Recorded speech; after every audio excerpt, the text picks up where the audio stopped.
South India में हमने अपनी जन्माष्टमी कैसे मनाई और आप लोगों को ऐसा मॉल भी दिखाने वाली हूँ जहाँ हर हस्बैंड जाकर बहुत खुश हो जाएंगे और हर रोज़ अपनी वाइफ को लाना पसंद करेंगे। ऐसा मैं क्यों कह रही हूँ, आप जरूर देखेंगे और एंजॉय भी करेंगे। मैंने जन्माष्टमी के पर्पज से क्या क्या चीज़ें खरीदी और किस तरीके से मैं चीज़ों को लेती हूँ मॉल से, वो सब कुछ शेयर करने वाली हूँ। और यहाँ पर मैंने क्या क्या अपने जन्माष्टमी पर साईं बाबा के लिए बनाए वो सब कुछ शेयर करने वाली हूँ। और किस तरह से साईं बाबा ने मेरी हर बार की तरह इच्छा पूरी की वो भी आप लोगों के साथ शेयर करने वाली हूँ। तो चलिए वीडियो में सब कुछ देखते हैं। तो सुबह के 12 बज रहे और हम चले अपने फेवरेट मॉल और बहुत ही ज़्यादा गर्मी है, इतनी ज़्यादा गर्मी कि बता नहीं सकती। बिल्कुल यहाँ पे बारिश हो ही नहीं रही है कम से कम 20-25 दिनों से। और धूप आज की ऐसी है कि आपको थोड़ी देर खुले में चले तो आपको तंदूरी रोटी बना देगी। तो चलिए यहाँ पे देख सकते हैं थोड़े से पेड़ है जिसकी वजह से काफ़ी अच्छा फीलिंग आ रही है। यहाँ पे काफ़ी ठंडी हवा चल रही है। और अब देखिए देखते देखते ही हमारा मॉल आ गया है जो कि सामने दिख रहा है। अगर आप चेन्नई में रहते हैं तो इस मॉल के बारे में बखूबी जानते होंगे और इसकी यूनिकनेस के बारे में भी आप जानते होंगे। तो चलिए अभी फटाफट से हम अपनी गाड़ी को पार्क करते हैं, उसके बाद चलते हैं ऊपर देखते हैं। तो देख सकते हैं कि अब हम लोग इतना ज़्यादा लेट हैं कि पूरा गैराज यहाँ पे भर चुका है। और तो ये देख के सोच सकते हैं कि गर्मी से किसी को कोई फ़र्क नहीं पड़ता है, यहाँ पे शॉपिंग करनी है तो करनी है। तो अभी मैं दिखाने वाली हूँ कि हस्बैंड लोग को ये मॉल क्यों ज़्यादा पसंद आता है। तो आप लोग देख सकते हैं कि यहाँ पे एक हस्बैंड हैं जो अपनी वाइफ का पर्स लेके कई घंटों से खराटे मार रहे हैं और इन्हें कोई फिक्र नहीं है कि बीवी कितने घंटे शॉपिंग करेगी। और यहाँ पे बच्चे भी बेचारे आप लोग देख सकते हैं हस्बैंड के साथ बैठ के आराम फरमा रहे हैं। और ये सुविधा सारे फ्लोर पे आपको मिलेगी और आराम से आप किसी तरीके से थक नहीं सकते हैं। जब भी हल्की सी थकान फील हो आप जाके बैठ सकते हैं। तो यहाँ पे चलिए हमारी शॉपिंग अब शुरू होती है। तो जैसे जिस फ्लोर पे हम चढ़ते जाएंगे वहाँ पे हमारी जो ज़रूरत की चीज़ें होगी हम लेते जाएंगे। तो आप लोग देख सकते हैं यहाँ पे अगर लेडीज वाले सेक्शन में घुसेंगे तो आप थक जाएंगे। आप लोगों को कोई भी चीज़ें अकेले चुनना हो तो कम से कम 2 से 4 लोग हो तो शायद आप कोई भी चीज़ें आसानी से चुन सकते हैं, क्योंकि इतना ज़्यादा यहाँ पे क्वांटिटी हर चीज़ की होती है कि बहुत ही मुश्किल होता है कोई भी चीज़ें लेना, क्योंकि लाखों में से एक चीज़ चुनना काफ़ी ज़्यादा डिफिकल्ट होता है। तो यहाँ पे मैं कुछ चीज़ें बहुत ही मुश्किल से चुनी हूँ। वैसे मैं आप लोगों को इसका टूर बहुत जल्द कराने वाली हूँ। इस मॉल में क्या क्या चीज़ें और किस तरह की चीज़ें मिलती है वो सब कुछ दिखाने वाली हूँ। अभी मैं दिवाली के ब्लॉग में आप लोग को ज़रूर ये सारी चीज़ें दिखाने वाली हूँ। तो इस पर मैं आप लोग को ज़्यादा कुछ नहीं आज दिखाने वाली हूँ। तो चलिए जो भी चीज़ें ज़रूरत की है जन्माष्टमी से रिलेटेड वो सब चीज़ें मैं लूँगी। थोड़ा बहुत आर्ट क्राफ्ट के आइटम लूँगी। जहाँ भी इतनी सारी क्वांटिटी में चीज़ें होती है वहाँ पे देखते ही देखते सारा समय बीत जाता है और मालूम ही नहीं चलता कि हमने क्या खरीदा, क्योंकि देखने में इतना ज़्यादा समय वेस्ट हो जाता है। तो यहाँ पे पता नहीं चला समय का और मैंने कुछ चीज़ें खरीद ली है, जैसे कुछ मेहंदी वेहदी भी लिया है। तो चलिए अब क्राफ्ट के सेक्शन में भी चलते हैं, थोड़ा बहुत वहाँ पे भी जो चीज़ें हैं ले लेते हैं, क्योंकि समय बहुत जल्दी से बीत रहा है और लंच टाइम भी होने वाला है। तो ये जो एरिया है मैं एक बार ज़रूर इधर घूमने आती हूँ और अपनी पसंद की चीज़ें लेती हूँ, जो कि देख सकते हैं बहुत ही छोटे छोटे पैकेट में बहुत सारी चीज़ें ऐसी यूनिक मिल जाती है जिसे आप ले सकते हैं। और ऐसी ही चीज़ें मैं अक्सर खरीद के रखती हूँ, जैसा कि मैंने बताया था 10 से 15 से 20 25 30 ऐसे ही पैकेट्स बने होते हैं। तो जो भी कुछ मेरे हिसाब से मेरे क्राफ्ट आइटम में कम थी या नहीं थी वो चीज़ें मैंने ले ली है। और अब यहाँ पे हम बिलिंग कराएंगे, उसके बाद हम इन सारे सामानों के यहाँ पे जमा कर देंगे और आराम से खाली हाथ घूमेंगे, क्योंकि यहाँ पे ये भी टेंशन नहीं है कि आपको सारे सामान को ढोते हुए चलना है। तो सारी चीज़ें मैं घर पे आप लोग को दिखाने वाली हूँ। तो यहाँ पर दे दिया हमने, भैया रख दिए हैं। दोपहर के 2 बज चुके हैं और अब मैं चल रही हूँ लंच के लिए। तो ऊपर में बहुत ही अच्छी सुविधा है खाने पीने की, बहुत ही सस्ती चीज़ें यहाँ पे मिलती है। और यहाँ पे 40 से 50 रुपीज़ में अच्छी खासी बिरयानी भी मिल जाती है। बर्गर पर 50 रुपीज़ 40 रुपीज़ ऐसे करके बहुत ही हैवी बर्गर होता है, ऐसा नहीं कि बहुत छोटा होता है, बहुत ही अच्छा चीज़ें मिलता है। मैं किसी दिन आप लोगों को बहुत अच्छे से दिखाने वाली हूँ। तो यहाँ पे मैंने सिंपल सा ही बिरयानी रायता लिया है जो कि 40 रुपीज़ का है, क्योंकि यहाँ पे खाना खाने से ज़्यादा यहाँ पे पर्ची लेना बहुत ही मुश्किल होता है। इतनी ज़्यादा भीड़ होती है कि पर्ची लेने के लिए बहुत लंबी सी लाइन लगती है और इतनी धक्कम धुक्की होती है कि शायद ही हर किसी के बस का है। तो मजबूरी है, क्योंकि बाहर ना जाना पड़े, इसलिए अच्छी सुविधा है कि क्यों दोबारा से हमें शॉपिंग कंटिन्यू कर रही है तो यहाँ पे कुछ हल्का फुल्का खा के दोबारा से कंटिन्यू करें। तो यहाँ पर मैं सारे सामान को लेके नीचे वाले फ्लोर पे जाऊँगी और वहाँ से भी कुछ चीज़ें लूँगी। तो यहाँ पर मैंने इस टोकन को देकर इस सारे चीज़ों को ले लेती हूँ और अब नीचे के फ्लोर पे देखेंगे, क्योंकि ऊपर दोबारा से चढ़ के आना पड़ेगा। तो ज़्यादा कुछ बाकी नहीं रह गया था और अब हम घर आ चुके हैं। तो चलिए मैं दिखाती हूँ शॉर्टली आप लोगों को कि मैंने क्या कुछ लिया है। तो यहाँ पे मेरे पास कुछ सीजर्स लेने थे, जो कि सारे सीजर्स मैंने लकड़ियाँ काट काट के ख़राब कर दी थी। तो 2 से 3 मैंने सीज़र लिए हैं जो कि 50 के अंदर ही है, और ये कुछ यहाँ पे ग्लू है जो मेटल को चिपका सकता है, तो हो सकता है। और ये ग्लू लेने की मेरी काफ़ी दिनों से इच्छा थी, क्योंकि बहुत सारे लोगों को मैं इस ग्लू को यूज़ करते हुए देख रही थी।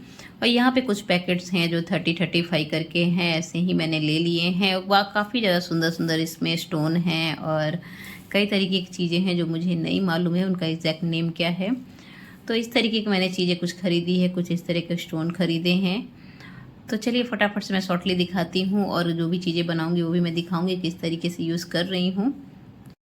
तो सच्ची बताऊँ तो मुझे इन सब में से बहुत सारी चीज़ों के नाम बिल्कुल भी मालूम नहीं होते हैं। यूनिक देख कर मैं ले लेती हूँ और कुछ ना कुछ मैं यूज़ कर लेती हूँ। इस तरीके की यूनिक चीज़ें खरीदना मुझे बहुत ज़्यादा पसंद है, इसलिए मैं बस एवं ही खरीद लेती हूँ। देखेंगे, इन चीज़ों को देख के ही बहुत सारे आइडियाज़ दिमाग में आते हैं। इस तरीके क्लिप्स लिए हैं, बहुत सारे मल्टीपल चीज़ों में इसका यूजेस होता है। यहाँ पे मैंने कुछ अपने देखिए जो हेयर पिन लिया था, और यहाँ पे मैंने कुछ इस तरीके के पिन्स लिए हैं जो कि बहुत ही काम की हैं, हर चीज़ में यूज़ होगा। यहाँ पे कुछ टेप लिया है जो कि वास्तु के पर्पज़ से लिया है। तो यहाँ पे चलिए देख लेते हैं लास्ट ये सारी चीज़ें हैं, कुछ कौन हैं।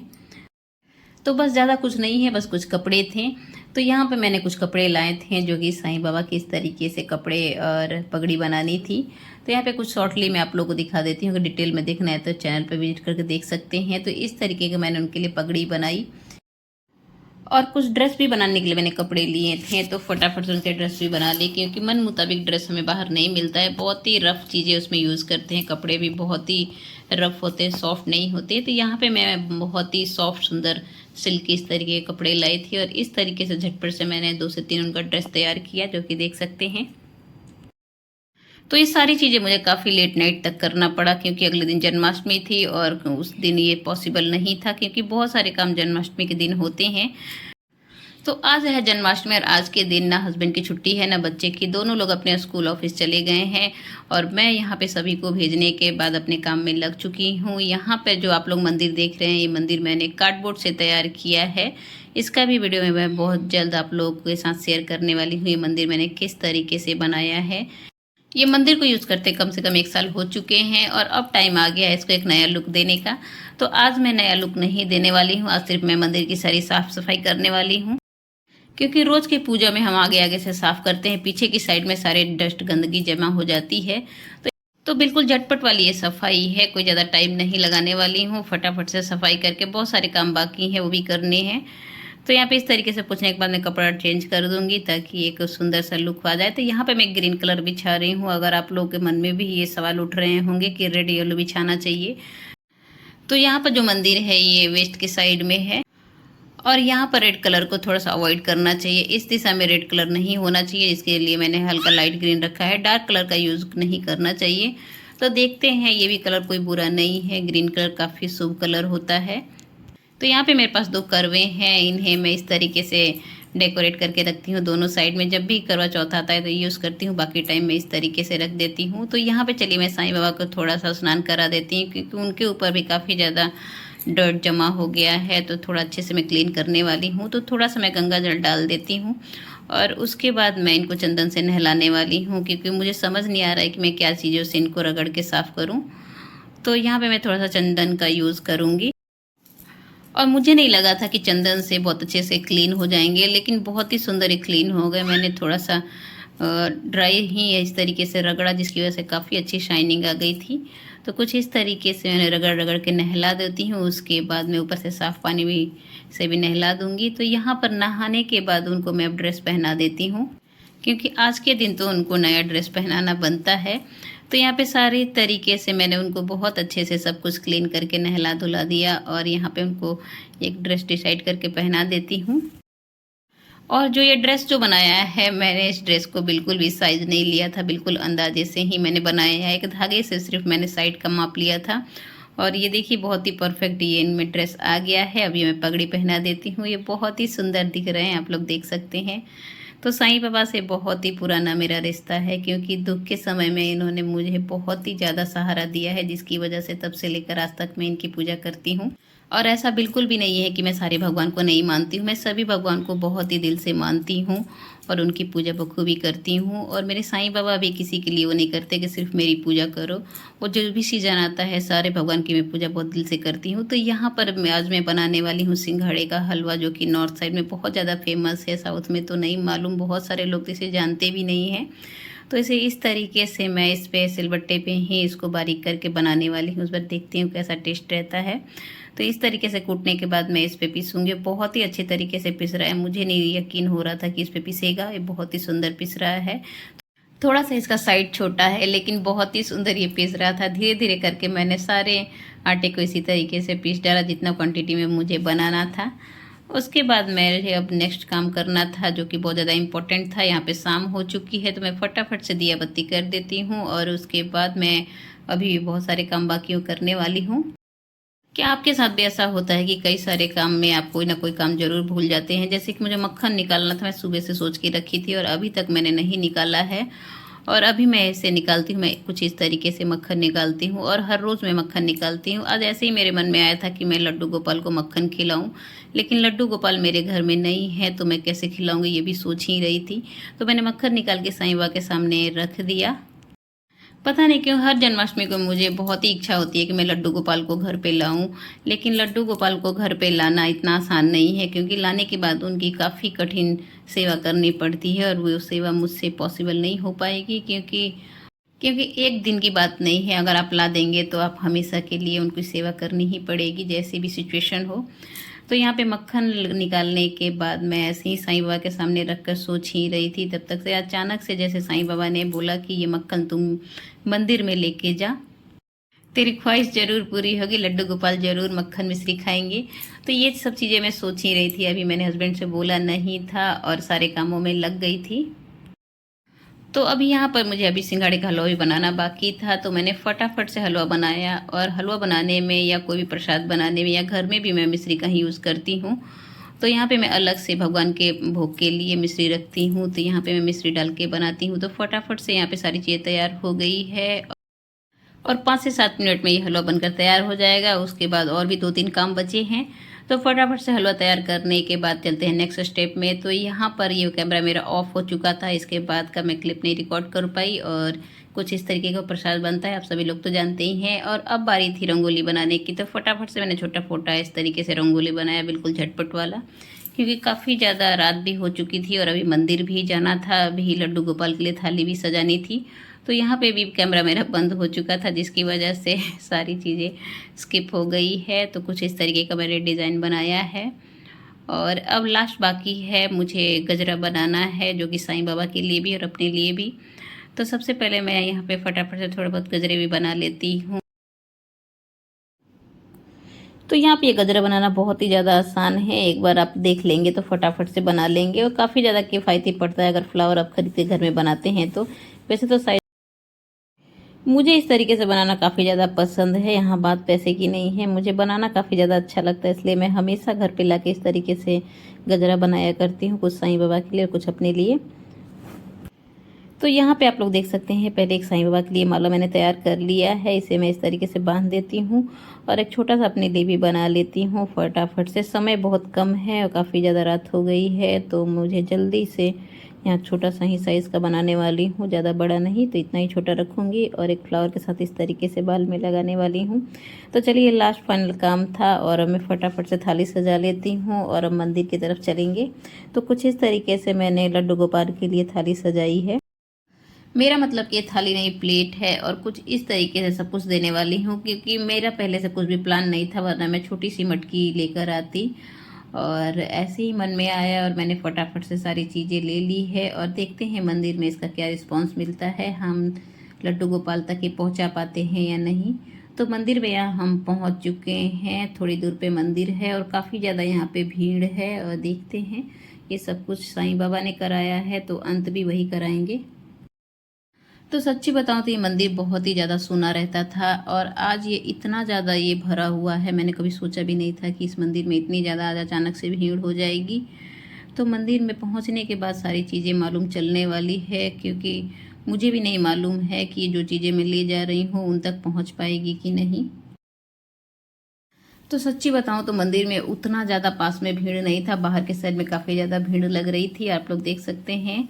तो यहाँ पर मेरे हस्बैंड ले जाके डायरेक्ट पंडित जी को पकड़ाएं और वो ले जाके सामने लड्डू गोपाल के रख देंगे। अभी आप लोग देखिएगा। और एक बात और बहुत ध्यान से देखने वाली है, आप लोग देखिए लड्डू गोपाल के सर पे एक मुकुट रखा हुआ है, जो कि बहुत ही सुंदर सुंदर ड्रेस उन्हें आज के दिन पहनाए हुए थे और मुझे काफ़ी ज़्यादा ऐसा लग रहा था कि मैं ऐसा ना बना पाती। और यही सोच रही थी तब तक से कुछ ही देर बाद मैंने देखा कि जो मैं पगड़ी लेके गई थी वो पगड़ी लड्डू गोपाल के सर पे रखा हुआ है। और मेरे खुशी का ठिकाना नहीं हुआ, क्योंकि मेरे मन में काफ़ी दिनों से चल रहा था कि मैं लड्डू गोपाल के लिए या राधा रानी के लिए कुछ बना कर लेकर जाऊं, लेकिन समय के वजह से हम जाके ना पूछ कर आ सके, ना उनके लिए कुछ बना सके। और वो ख्वाहिश आज हमारी पूरी हो गई। और थोड़ी देर में अभी आप लोग देखेंगे ये टोपी जो है, अभी जाते ही हमने देखा था ये रखा हुआ था। और सामने आप लोग गौर से देखेंगे तो हमारा प्लेट लड्डू गोपाल के पास ही रखा हुआ है।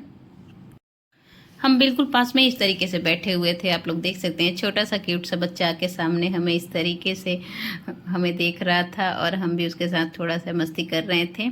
और जैसे ही ये बच्चा हटा, मेरी थोड़ी देर बाद लड्डू गोपाल पे नज़र पड़ी तो उनकी पगड़ी चेंज हो चुकी थी और मेरी खुशी का ठिकाना नहीं रहा। मुझे यकीन नहीं हो रहा था कि इतनी छोटी सी पगड़ी, जो कि बिल्कुल फिट भी नहीं आ रही है, वो पगड़ी उनके ऊपर पहनाया हुआ है। और पहले से कितना सुंदर एक भव्य पगड़ी पहनाया हुआ था, उसे उतार दिया गया है। तो ये कब हुआ मुझे मालूम नहीं चला, किसने किया ये भी मुझे मालूम नहीं चला, मैंने करते हुए बिल्कुल भी नहीं देखा।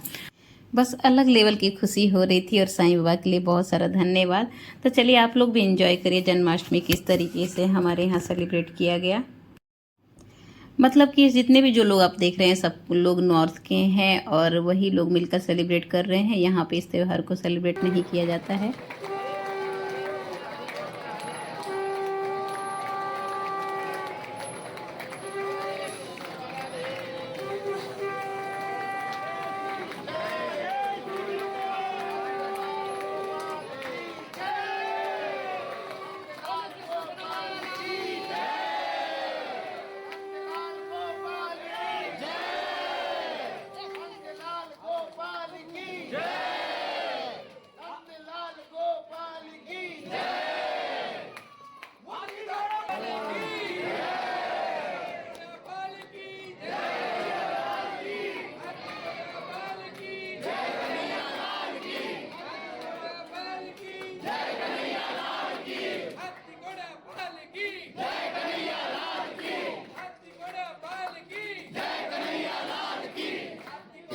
तो कुछ इस तरीके से यहाँ पर जन्माष्टमी सेलिब्रेट किया, वो भी सारे नॉर्थ इंडियंस मिलके, क्योंकि यहाँ के लोग इसे बिल्कुल भी नहीं मनाते हैं। यहाँ तक कि ऑफिस और स्कूलों में भी छुट्टी नहीं थी। तो अभी मैं आप लोगों को चलते चलते दिखाते चलूँ। यहाँ पे आप लोग थोड़ा सा गौर करेंगे तो एक पिंक कलर का लड्डू गोपाल ने पगड़ी पहना है।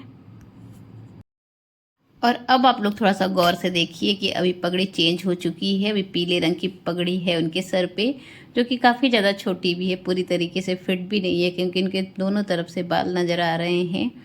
तो ये था मेरे साईं बाबा का चमत्कार, वो किस तरीके से अपने भक्तों की मन की बातें जान लेते हैं और उसे पूरी भी करते हैं। तो आज के ब्लॉग आप लोग को कैसा लगा कमेंट करके ज़रूर बताइएगा। मिलते हैं नेक्स्ट ब्लॉग में, तब तक के लिए बाय बाय।